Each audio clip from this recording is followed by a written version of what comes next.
Early thoughts on Suns Warriors Part 3. Of course, Devin Booker back. The Warriors do have Andrew Wiggins in the protocol. Andre Iguodala is still not active for this team. So, not full strength Warriors, but this is still a team that just beat the four-seeded Memphis Grizzlies on Thursday night by 9 points. Steph Curry went off for 46. Gary Payton Jr. scored 22. Draymond Green nearly had a double double with assists, and the Warriors look like themselves. So clearly, still a scary team. They had Otto Porter and Gary Payton Jr. in there starting with some of their absences. Jordan Poole, the other guy who is in the protocol. No Klay Thompson. He is not going to be returning in time for this game, despite all of us kind of quietly hoping for it. I think for entertainment's sake, that's not happening. But I wanted to give you guys three things to keep an eye out for. So I would say number one, don't be surprised if Devin Booker has a quiet scoring game. And the reason I say that is the Warriors have been defending in such a way that they are really selling out to stop pick and rolls and isolations because those are basically the two most common forms of offense in the NBA these days. And the Warriors have the personnel to squelch that out, and they've been doing so. I highly recommend if you want to really geek out on this before tomorrow's game, check out Thinking Basketball. That's Ben Taylor's YouTube channel. He did an awesome video on the Warriors' defensive innovation this year and why Draymond is so unique in allowing them to do that. But the basic idea is they overload the strong side and they mask how they defend. So you can imagine Devin Booker gets the ball maybe off of a screen and he catches the ball on the right wing and he's kind of surveying the floor. Well, the way that the Warriors are going to have their guys positioned in a situation like that is most likely if they're playing small, Draymond Green will be over on the right block, right in the path of Booker heading toward the basket, basically ignoring his man. And obviously Booker's man will still be there, but beyond that too, they'll have so much movement and deception going on with the other players who are zoning up the area behind Draymond Green and his aggressive help that it's going to be hard to tell what the defensive principles that the Warriors are using are in that moment, and it makes things slow down for opposing offenses and it limits those perimeter isolation and simple pick and roll sets. So Booker, being the guy who tends to do that the most for the Suns, I think will maybe be the guy who is hampered the most by that as a scorer. So what you'll look for instead is quick hitting threes.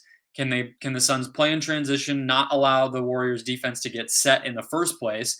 Can they, have that one pass away type of three-pointer so that they can just get that up and not really have that defensive innovation bother them? And, can they do some extra fluff on their pick and roll so that some of those things you're forcing the Warriors to continue to rotate and respond to you, even if that initial plan of theirs works? Take them out of what they're trying to take you out of. You know what I mean? That domino effect. Which brings us to number two, which is really a connective part of that problem that the Suns might face, which is the end of the day, the Warriors still cannot stop Draymond Green, and there's really no way around. Or I'm sorry, the Warriors still cannot stop Deandre Ayton, and Draymond Green, despite being as elite as he is, isn't necessarily going to either. And it doesn't matter if they're small or big or whatever. Ayton has a height advantage because the thing about the Warriors is their quote unquote big lineups, especially now with James Wiseman still out, are still small. I mean, Kevon Looney is not a massive behemoth of a center. He is pretty undersized and not a great athlete and not all that long or, bouncy himself. So Aiton can feast. And I wouldn't be surprised because at the end of the day, like you can imagine that aggressive help and loading up the side where the ball handler is and all these different tricks and are they in zone or not? And they're going to switch on and off the ball and always going to be communicating and all the things that have always made Golden State's defense so scary when they are healthy. size trumps all of that, Like if a shot goes up, a contested shot by Booker or Paul or somebody else goes up and Aiton's by the basket, well, odds are he's gonna have a pretty good shot to rebound that, more often than not. And we know the Suns are willing to let him do that, even if it sacrifices their transition defense a little bit, because I think they trust themselves to make shots consistently and the rest of their length to at least allow Ayton to get back into the play on defense. So we know he's going to attack the offensive glass. We know he has that height advantage.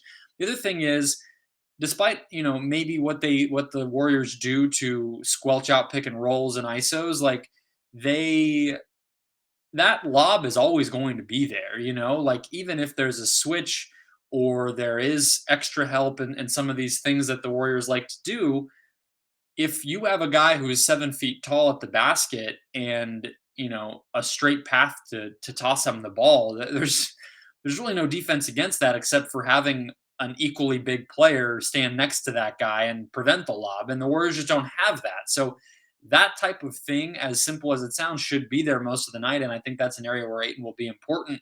Then obviously he's important on the defensive end as well. I mean, Curry having the multitude of looks to throw at Curry defensively is really important, as is protecting the rim and all of that. So, you know, I think Aiton will be probably the most important player for the Suns in this game when you consider what he's going to be asked to do on both ends. I would say last but not least here, the third bullet point in this game that I'm going to, be keeping track of is probably, yeah, I'm thinking here because I'm trying to think of what defensively the Suns or what the Warriors will try to do to score a little bit more consistently than they did against the Suns defense last time around.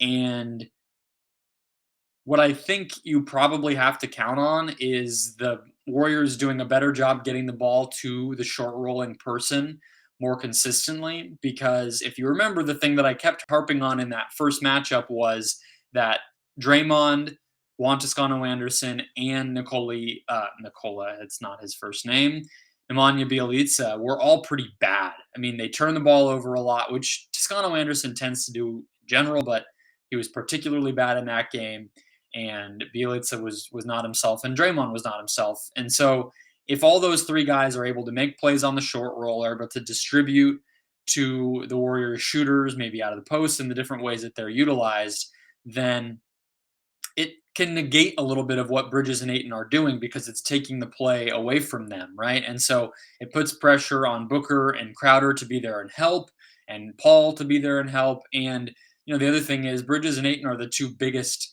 guys, right? They're the two most space filling defenders that the Suns can throw. And so if those guys are, being taken out of the play because Steph is giving the ball up and, Draymond's now headed toward the basket with a 3-on-2 situation, then that starts to be a problem for obvious reasons. And it's particularly when the Suns know that they need to use Bridges to defend Curry. He's their best help defender, and so he is also out of the play rather than some teams where it might be a point of attack guy, like Dylan Brooks on Memphis. That's who they just played. Well, if Dylan Brooks is guarding Steph and then Steph gives the ball up, well, you still have Jaren Jackson and Desmond Bain on the back end to help, and those guys are both pretty long and good and athletic themselves. So that's just a little bit of sort of the trickle down that I'm expecting heading into this game.